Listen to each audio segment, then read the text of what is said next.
Guys, good morning guys. Ito po ang aking video ngayon ay ang aking papakita ngayon ay ang paglalagay namin ng runner po dito sa second floor. Ayan guys, so ayan, nailagay na namin lahat guys. Ayan guys, konti na lang. Matatapos na ito guys, second floor nya.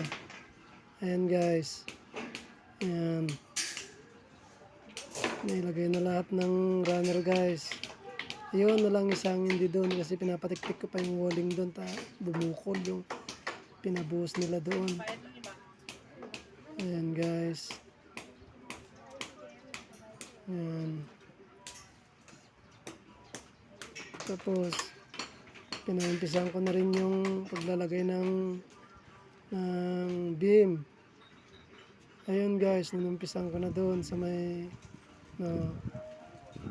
Ayan guys, dahil sa sobrang init guys, dito na lang muna sa lilim nag-video. Ayan guys. Ayun. Ayan guys, tignan nyo guys, sobrang init. Ayan guys, yung kalangitan, napakaganda, napakalinis. Blue na blue guys. So. Ayan guys, ibig sabihin yan guys, sobrang lakas ng araw pag ganyan na blue ang kalangitan. Ayan guys. Oh, napakalinis ng kalangitan. Wala man lang kaulap-ulap, may ulap man yung puti lang na ganun guys. Ayan. Grabe, sobrang init guys. Halos hindi makaya ng katawan ko yung init niyan. Ayan, parang umaapoy yung kalsada sa pagtinignan mo, parang may baga. Ayan guys. Ayan na guys. Nakapaglagay na kami ng mga beam guys. Ayun. Ayan guys.